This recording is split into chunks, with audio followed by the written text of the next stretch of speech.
I work as a financial analyst at Anderson & Company, one of the largest corporations in the country. My name is Emily Thompson, and since joining this company, I have always admired CEO Brad Anderson. He has a charismatic presence and a posture that conveys integrity and confidence. At least, that's what I thought until that fateful day. It all started on an ordinary afternoon at the office. I was reviewing some financial statements when I noticed something strange. There were glaring inconsistencies in the numbers. It can't be, I muttered to myself as I adjusted my glasses and reread the data. Even with all my experience, I couldn't understand how no one had noticed this before. I decided to investigate further. I spent nights analyzing documents, reviewing old reports and comparing data. With each new discovery, my heart beat faster. It seemed like there was an invisible hand manipulating the numbers to inflate the company's profits. But who could be behind this? "Jake, I need to talk to you," I said one day, calling my friend and coworker, Jake Miller, for a private conversation. Jake is the kind of person you can trust with your eyes closed. Always serious and committed, he agreed to help me without hesitation. "Of course, Emily." "What's going on?" he asked, with a worried look. "I found some inconsistencies in the financial statements. Something big. I think someone is manipulating the numbers to inflate the company's profits," I explained, showing him the documents I had reviewed. Jake looked closely at the papers, frowning. "This is serious. If you're right, it could be a large-scale fraud scheme." "I know," I replied, feeling a chill run down my spine. "And I fear Brad Anderson himself is involved." Jake's eyes widened. "Brad? Brad Anderson? It can't be." I didn't want to believe it either, but the numbers don't lie, I insisted, showing more proof of the manipulations. Over the next few days, Jake and I worked tirelessly to gather more evidence. We discovered a pattern that suggested the fraud was much more extensive than we imagined, involving other senior executives at the company. Each new discovery brought a mixture of excitement and fear. We were getting closer to the truth, but we were also taking more and more risks. "Emily, we need to be careful. This could end very badly for us," Jake warned me, as we discussed our next moves at a cafe near work. "I know, Jake, but we have to do the right thing. If we don't report this, who will?" I replied, determined. One sunny morning, we finally decided it was time to take our findings to the company's board of directors. We were nervous, but we knew we couldn't delay it any longer.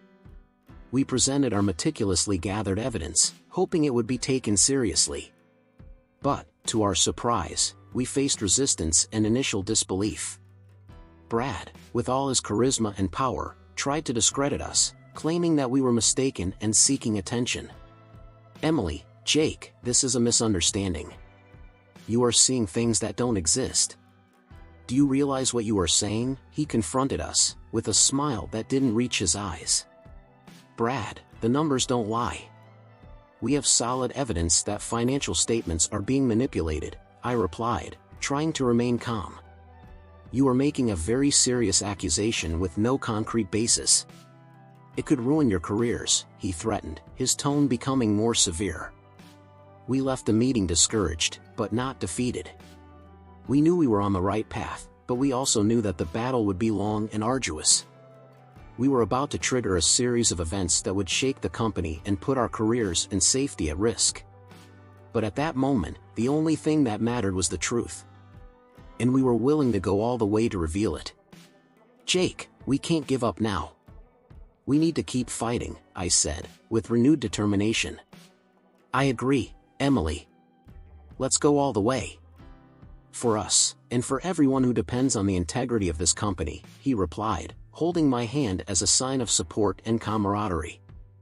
And so, with our destinies intertwined, we set off on the next stage of this journey, ready to face any obstacle that came our way.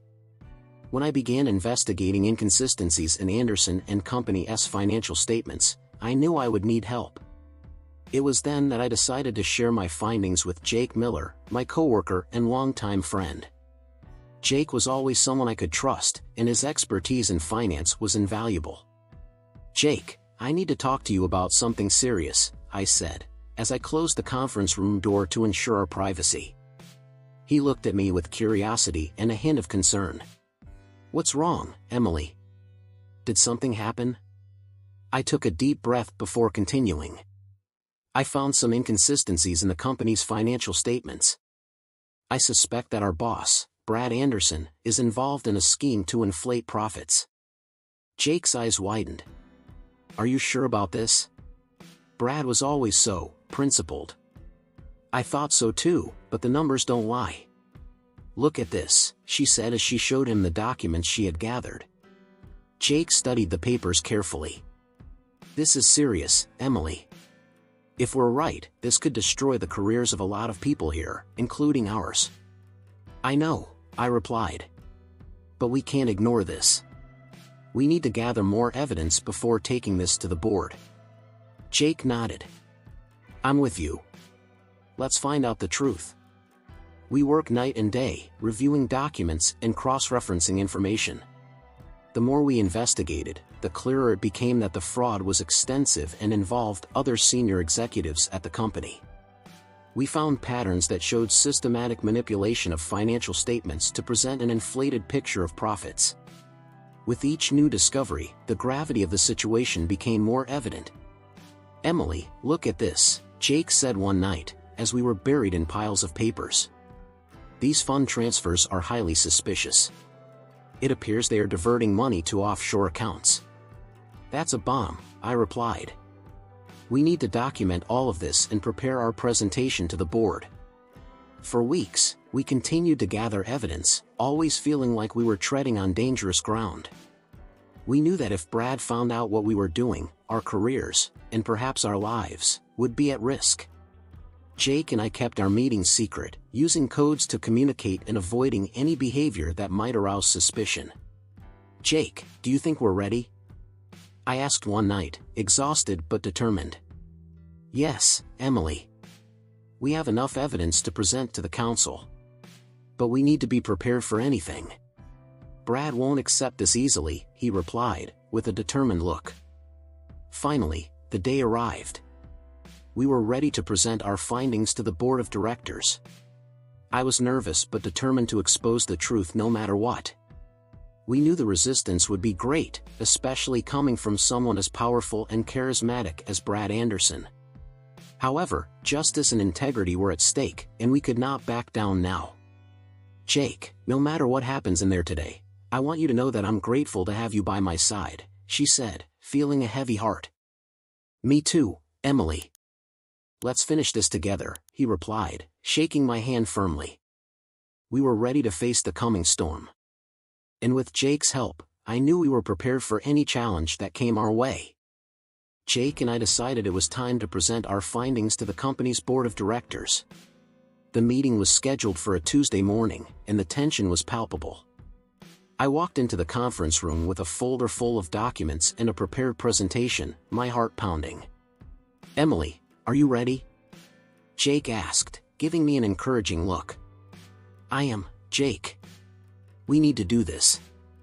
We can't allow this to continue. As we sat down, the board members watched us curiously. Brad Anderson sat at the head of the table, his expression serene and confident. When I started speaking, I felt everyone's eyes on me. Good morning, everyone. We are here today to discuss an extremely serious issue that affects the integrity of our company. Jake and I have analyzed the financial statements and found alarming inconsistencies that suggest the existence of an earnings falsification scheme. Brad interrupted immediately. Emily, this is a very serious accusation. Are you sure what you are saying? It sounds like you are seeking attention. Yes, Brad, I'm sure. Jake and I have gathered enough evidence to believe that this fraud is extensive and involves several senior company executives. I replied, trying to remain calm. Jake, always the most direct, added, here are the documents that support our findings. Please review them carefully. As we distributed the documents, the room fell silent. Some council members began to leaf through the papers, while others gave them suspicious looks. Brad, however, seemed unfazed. These allegations are absurd, he exclaimed, with a cold smile. Emily and Jake are clearly misguided. Do you really think I, or any of our executives, would be involved in something like this? That's an insult. One of the board members, Mr. Williams, a middle-aged man with thick glasses, looked directly at me. Emily, are you sure about this information? If this is true, the implications for the company will be devastating. Mr. Williams, I am absolutely certain. These documents do not lie. They show deliberate manipulation of the numbers to inflate profits. Please take a closer look. I insisted, feeling the pressure increase. The discussion continued for over an hour, with Brad trying to discredit every point we made. I felt like I was fighting a giant, but I knew I couldn't back down. Emily, are you aware of the consequences of making these accusations without concrete evidence? Asked Mrs. Johnson, another board member, her voice thick with skepticism. Yes, Mrs. Johnson. I am fully aware. And that is why we are here today. To ensure the truth comes out, regardless of the consequences. We just want justice for the company and its employees. I replied, firmly. Jake, sensing my tension, intervened again. We're not here to promote ourselves. We're here because we believe in the integrity of this company and want to protect it. Brad finally stood up. You're both making a colossal mistake. This is going to cost you both. As we left the conference room, I felt exhausted but determined. I knew I would face even more resistance, but I was prepared to fight until the end. Jake put his hand on my shoulder. We did what was right, Emily. Now, we wait and see how they react. I know, Jake. And I'm ready for whatever comes. We can't allow corruption to prevail. And so, we left the room, aware that we had planted the seed of truth. Now, it remained to be seen whether it would flourish or be suffocated by the corruption rooted in the company. As the investigation continued, I was immersed in a mixture of tension and adrenaline. Jake and I spent hours reviewing documents, cross-referencing information, and putting together a robust dossier that could withstand any of Brad Anderson's maneuvers. We were determined to expose the truth, but I was about to face an even greater challenge. One night, while I was reviewing some reports at home, my cell phone rang. It was my best friend, Lisa. Her voice was tense, almost shaky, something completely out of the ordinary. Lisa has always been a calm and level-headed person, so I knew something very serious was going on. Emily, I need to talk to you. It's urgent, Lisa said bluntly. Of course, Lisa. What happened? I replied, worried. I'm involved in this balance sheet falsification scheme, but I swear I didn't know. I was just a minor player, I followed orders without question. I had no idea what was really going on, she confessed, with the voice choked. I was in shock. Lisa, my longtime friend, was involved in the fraud that Jake and I were trying to expose. I felt a whirlwind of emotions, sadness, anger, confusion. I took a deep breath, trying to stay calm. Lisa, are you sure what you're saying? How did this happen? I asked, still trying to process the information. Yes, Emily. I was instructed by superiors to adjust certain numbers, but I never imagined it was illegal. I always believed it was just a way to streamline reporting. Now I'm scared. If this comes to light, I could lose my job, my reputation, everything, she said, starting to cry. My heart sank. I knew Lisa would never be part of something like this on purpose. She was one of the most honest people I knew. However, the reality of the facts was before me, and I needed to make a difficult decision. Lisa, I understand your situation. But you know I'm committed to exposing all this fraud. It's the right thing to do.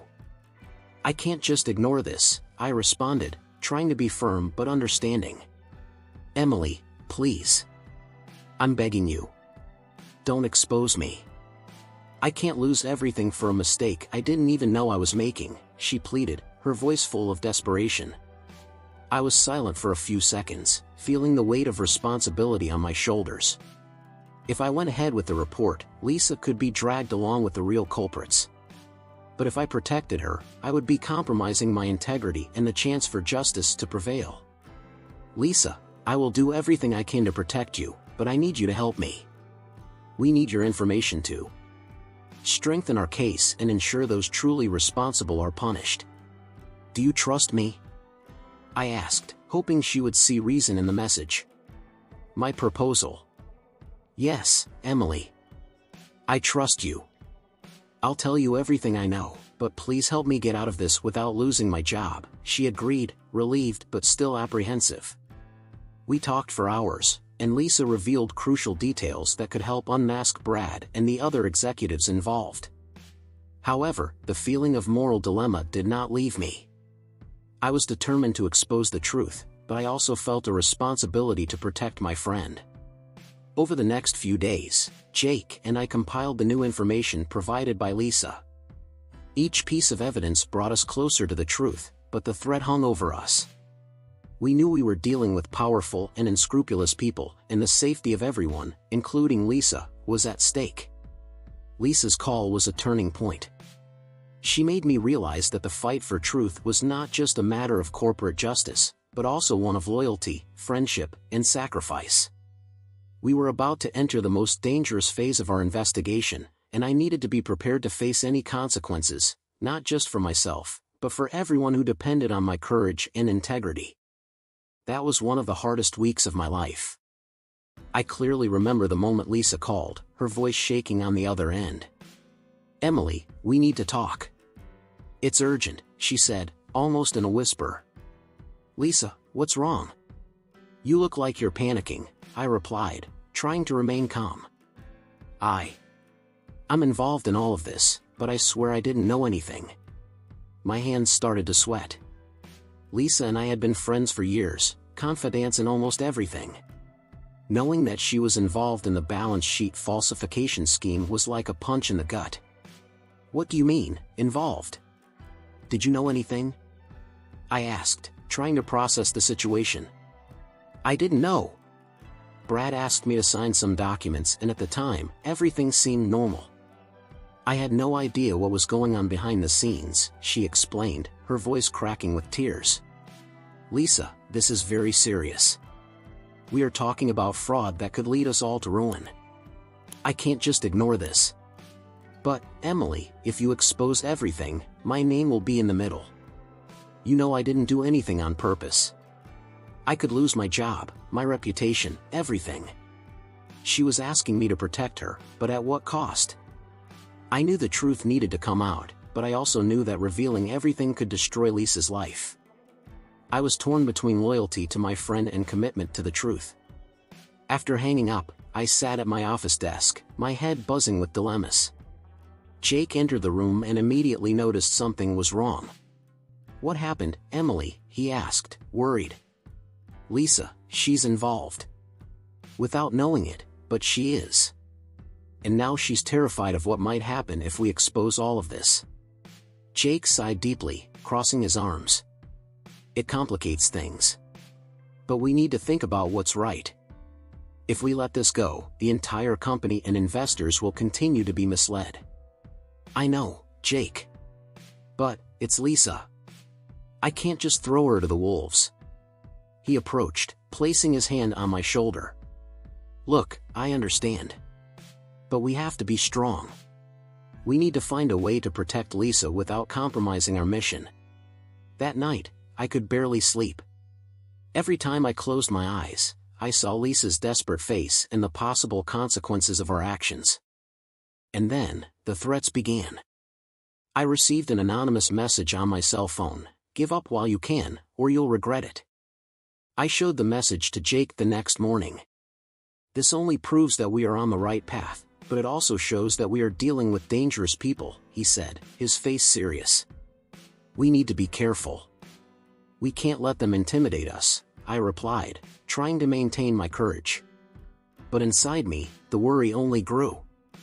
Every step we took seemed to take us into more dangerous terrain. I started looking over my shoulder, worried about who might be watching me. And deep down, the question that gnawed at me the most was, am I doing the right thing? We talked at length about how we could protect Lisa.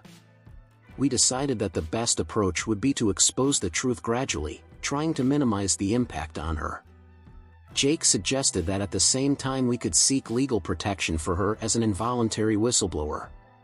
If she cooperates, she could be seen as someone who helped expose the scheme, rather than as an accomplice, he argued. I agreed, although I still felt a huge weight on my shoulders. At the end of that day, I called Lisa again. Lisa, let's do this to the best of our ability. I'll protect you, but I need you to trust me and cooperate. She sighed on the other end of the line, relieved but still fearful. Thank you, Emily. I trust you. At that moment, I realized that, despite all the difficulties, I was on the right path. The truth needed to come out, and I would do everything in my power to ensure justice was served, without sacrificing those, like Lisa, who were innocent victims of a larger scheme. The fight was far from over, but at least now I knew I had true allies by my side. And with that, the hope that justice would prevail. Feeling the pressure of the threats I received, I realized that I needed outside help to bring this story to light. It was then that I decided to reach out to Mark Thompson, a renowned investigative journalist. I knew Mark had an impeccable reputation for unmasking corporate scandals, and his ability to infiltrate the darkest ins and outs of corporate fraud was exactly what I needed. I decided to call him. I was shaking a little as I dialed the number, but when he answered, his steady voice gave me a little confidence. Mark Thompson speaking. Hi, Mark. My name is Emily Thompson. I'm a financial analyst at Anderson & Company, and I have information about a financial statement falsification scheme that could rock the company. Could you meet with me? There was a pause on the other end of the line, and then he replied, Of course, Emily. Let's meet tomorrow at 10 a.m. at Cafe Central. I'll be there. The next day, I sat nervously at Cafe Central, waiting for Mark. When he entered, his imposing presence dominated the room. He sat across from me and, after a few formal exchanges, I began to tell the whole story. Mark, I discovered that my boss, Brad Anderson, is falsifying financial statements to inflate the company's profits. And it's not just him. There are other senior executives involved. My colleague, Jake Miller, and I have gathered some evidence, but we need more support to expose all this. Mark looked at me with a piercing, serious look. Emily, do you understand that this could be dangerous? Have you ever received threats? I nodded. Yes, I received anonymous threats. They want me to drop the investigation. He took a deep breath and then said, It's okay. I'll help you. But we need to be very careful. If Brad and the others find out that we're getting closer to the truth, they won't hesitate to take drastic measures. With Mark's support, the investigation took a new direction. He had access to a network of informants and was able to obtain information that neither Jake nor I could obtain on our own. One night, as we were reviewing documents, Mark made a crucial discovery. Emily, look at this. It appears that Brad has accounts in tax havens. He is diverting money from the company into these accounts. This is more serious than we thought. Jake, who was next to me, looked at the documents with wide eyes. This is huge. If we can prove this, Brad will have no way out. The following weeks were intense. Mark, Jake, and I worked tirelessly, gathering more evidence and building a solid case. Mark also began writing a series of articles, setting the stage for the big reveal. One particularly tense night, while we were in my apartment, I received another anonymous threat. This time it was more direct. Give up now, Emily, or you and your friends will pay the price. I showed the message to Mark and Jake. Mark frowned and said, They're getting desperate. That means we're on the right track. But we need to be even more careful. Despite the threats, we continue to move forward. Mark managed to convince some renowned journalists to join our cause, and the pressure on the company's corrupt leadership increased. Brad started to show signs of desperation, and we knew we were close to a big reveal. One night, as we were going over the last details, Jake looked at me with a determined look. Emily, we're almost there. We're going to expose Brad and everyone else. They can't escape justice anymore. I smiled, feeling a mix of tiredness and determination. Yes, Jake. We're almost there. And with Mark's help, we're going to make it. Mark's presence was essential in intensifying pressure on the company's corrupt leadership. Their experience and resources gave us the strength we needed to continue, and the truth was about to be revealed. I knew we were risking everything, but I also knew we couldn't stop. Justice was within our reach, and we were determined to achieve it, no matter what it took. The relationship between Jake and I grew deeper and deeper as we faced together the legal and moral challenges that arose on our journey to expose the truth. I remember one particular night in the office, late, as we reviewed the documents we had managed to gather. The atmosphere was charged with tension, but there was also a sense of complicity between us. Emily, do you really think we're going to make it? Sometimes it feels like we're fighting an unbeatable tide, Jake said, his eyes reflecting both worry and determination. I looked at him, feeling the weight of responsibility on my shoulders. I don't know, Jake. But we can't give up now. We've gone too far to turn back. I sighed, trying to control the emotions that threatened to overwhelm me. And besides, we have to do this for the people who trust us, for the employees who are being harmed by this fraud. Jake nodded, his gaze softening a little.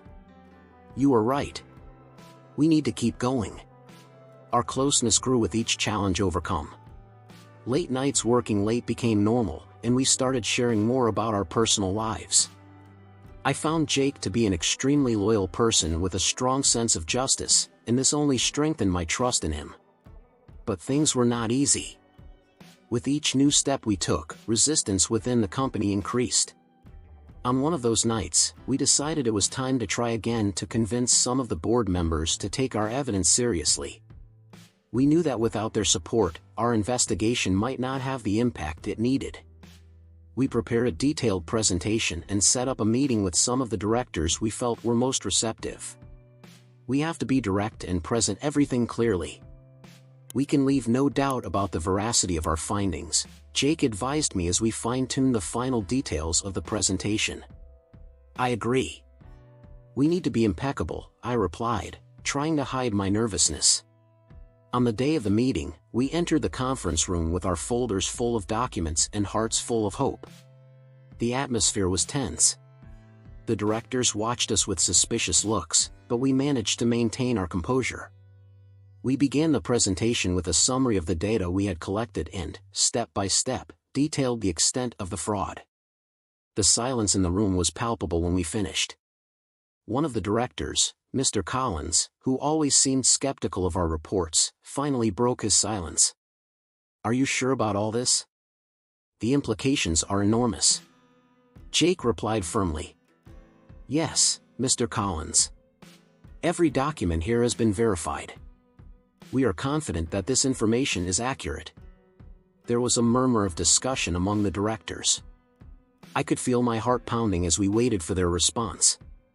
Finally, Ms. Martinez, one of the most influential directors, raised her voice. If what you say is true, we cannot ignore it. We need to launch an immediate internal investigation. It was a moment of relief and triumph. We were finally able to convince some board members to take our evidence seriously, prompting a more rigorous internal investigation. We knew this was just the beginning, but it was a crucial step in the right direction. That night, Jake and I left the company building with a feeling of accomplishment. We did it, Emily. We managed to get them to listen to us, he said, a satisfied smile spreading across his face. I smiled back, feeling a rush of gratitude for having someone like Jake by my side in this fight. Yes, we did it. But we still have a long way to go. And so, strengthened by our first victory, we were ready to face the next challenges, aware that our fight for the truth was far from over, but also more united and determined than ever. During a crucial board meeting, my heart was beating fast. I knew that moment was critical, that all our investigations and efforts would culminate there. Jake and I meticulously prepared for this performance. We had irrefutable evidence and were ready to expose all the irregularities we discovered. Upon entering the room, the atmosphere was tense. The council members sat around a long conference table, their expressions ranging from curiosity to skepticism. Brad Anderson was there, sitting at the head, with his usual air of confidence. I could feel his gaze fixed on me, trying to intimidate me, but I wouldn't let it get me down. "Gentlemen and ladies," I began, trying to keep my voice steady.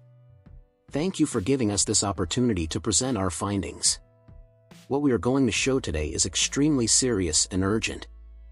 I designed the first slides of our presentation, which clearly showed the inconsistencies in the financial statements. Jake, at my side, supplemented my explanations with technical details, showing the patterns we had found and the connections between the fraudulent transactions. These documents, Jake pointed to the screen, demonstrate that the company's profits were artificially inflated through fictitious transactions and accounting manipulations. The electronic signatures on these documents match those used by Mr. Brad Anderson and other high-ranking executives. Brad, visibly upset, interrupted, "This is absurd. These accusations are baseless and based on misunderstandings. Emily and Jake are distorting the facts to get attention." "With all due respect, Mr. Anderson," I replied, keeping my tone calm, "we have hard evidence. For example, here is an email you personally sent approving one of these fraudulent transactions." I projected the email onto the screen, and the murmur among the board members increased. Additionally, we have testimony from employees who confirm they were instructed to alter financial records. The faces around the table began to change. Some council members looked at Brad suspiciously, others whispered among themselves. I felt like we were finally starting to break through the barrier of disbelief. "We also want to highlight," Jake continued, "that our intention is not just to expose what is wrong, but also to help the company recover and establish more transparent and ethical practices." One of the board members, Ms. Martinez, raised her hand to speak. "If what you say is true, the implications for the company are very serious. We are talking about massive financial losses, as well as irreparable damage to our reputation." "Exactly," I agreed. "But we believe that by facing the truth now, we can mitigate this harm and rebuild trust with our shareholders and customers." Brad, no longer as confident as before, tried again, "These people are wrong. It's a conspiracy against me." It was then that the door to the room opened, and Mark Thompson, the investigative journalist, entered, accompanied by 2 police officers. "Sorry for the interruption," said Mark, "but we've brought more evidence to corroborate what Emily and Jake presented. And we have a search warrant for Mr. Anderson's offices." The room erupted in murmurs and exclamations. Brad, pale, stood up abruptly, but was restrained by the agents. "This is a hoax. You can't do this." "Mr. Anderson, I ask that you cooperate with us," said one of the agents, while the other began to collect documents. The meeting ended with the board's unanimous decision to remove Brad Anderson from his position while the investigation continued. Jake and I left the room exhausted but relieved. We had done it. The truth finally came out. "Congratulations, Emily," Jake said, hugging me. "You were amazing." "I couldn't have done this without you," I replied, feeling a mixture of gratitude and admiration for him. Now, we knew the battle was far from over, but this was the beginning of a new era for Anderson and Company, an era of integrity and transparency. And I was ready to face whatever came, knowing that the truth would always prevail. When the truth finally came out at the board meeting, I felt a huge weight lifted off my shoulders.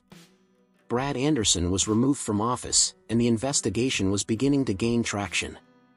However, I knew this was just the tip of the iceberg. What I didn't expect was the outpouring of support and revelations that would follow. The next day, when I walked into the office, I noticed a palpable change in the air.